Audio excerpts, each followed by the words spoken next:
नमस्कार, मैं हूं मनोज सिंह और आप देख रहे हैं Vikramshila academy Lucknow YouTube channel. देश के आर्थिक विकास में एमएसएमई का महत्वपूर्ण योगदान है।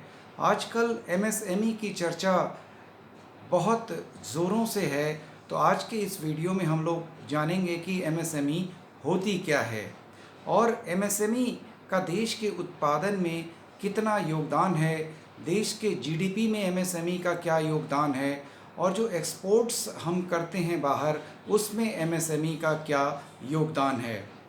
तो एमएसएमई का फुल फॉर्म है माइक्रो स्मॉल मीडियम एंटरप्राइजेज और ये कैटेगराइज हैं 3 श्रेणियों में, माइक्रो, स्मॉल और मीडियम। ये कैटेगराइजेशन मुख्य रूप से निवेश और टर्नओवर पर आधारित होता है, यानी जो उद्यम निवेश में या मशीनरी में जो पैसा लगाते हैं उस पर और वो कितना टर्नओवर कर रहे हैं इस पर आधारित होता है इनका कैटेगराइजेशन। तो सबसे पहले या सबसे छोटा जो उद्यम होता है माइक्रो एंटरप्राइजेज। माइक्रो एंटरप्राइजेज में वे एंटरप्राइजेज आते हैं, वे उद्यम आते हैं जिन्होंने संयंत्र, मशीनरी और अन्य चीज़ों में अपना जो निवेश है वो 2.5 करोड़ तक का किया हुआ है और उनका जो टर्नओवर है वो 10 करोड़ रुपए तक का है। तो ये जो दोनों शर्तें होती हैं, 2.5 करोड़ निवेश और 10 करोड़ का टर्नओवर, वो माइक्रो एंटरप्राइजेज में आते हैं, अर्थात सूक्ष्म उद्यम में वे आते हैं। दूसरी कैटेगरी है स्मॉल एंटरप्राइजेज यानी लघु उद्योग। इसमें जो निवेश जो होता है संयंत्र और मशीनरी में वो 25 करोड़ तक का होता है और टर्नओवर 100 करोड़ रुपए का होता है। इन उद्यमों को लघु उद्योग कहते हैं, लघु एंटरप्राइजेज कहते हैं।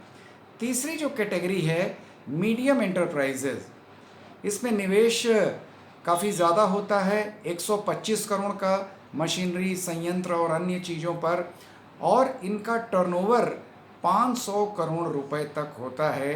इन एंटरप्राइजेस को मीडियम एंटरप्राइजेस हम कहते हैं। अब किस प्रकार से ये एमएसएमई देश के आर्थिक विकास में महत्वपूर्ण भूमिका निभा रहे हैं उसको जानने के लिए हम कुछ डेटा पर नज़र डालते हैं और उससे हम निष्कर्ष निकाल सकते हैं कि देश की आर्थिक प्रगति में एमएसएमई का कितना महत्वपूर्ण योगदान है। तो देश के कुल उत्पादन में एमएसएमई का जो योगदान है वो 36% का है, 36% टोटल प्रोडक्शन का एमएसएमई क्षेत्र से आता है। इसके अलावा अगर हम बात करें एक्सपोर्ट्स की, तो देश से जितना भी एक्सपोर्ट होता है उसका 45% उत्पादन जो है वो एमएसएमई के द्वारा होता है और देश की जो आर्थिक नब्ज है यानी देश की जीडीपी, उसमें भी इसका महत्वपूर्ण योगदान है। 30% का योगदान एमएसएमई सेक्टर से देश की जीडीपी में होता है। अब ये क्या एमएसएमई कैसे आया, क्या हुआ या कौन इनको नियंत्रित करता है?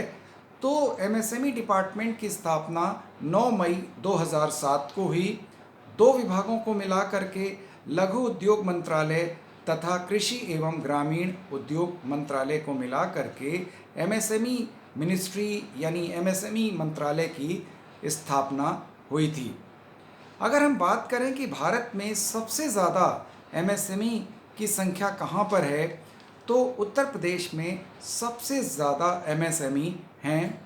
और अगर हम बात करते हैं कि देश में इस समय कितने एमएसएमई उत्पादन कार्य में लगे हुए हैं, तो 1 करोड़ से अधिक एमएसएमई पूरे देश में उत्पादन कार्य में लगे हुए हैं। और ये सबसे बड़ी चीज़ है कि रोजगार में भी एमएसएमई की अहम भूमिका है।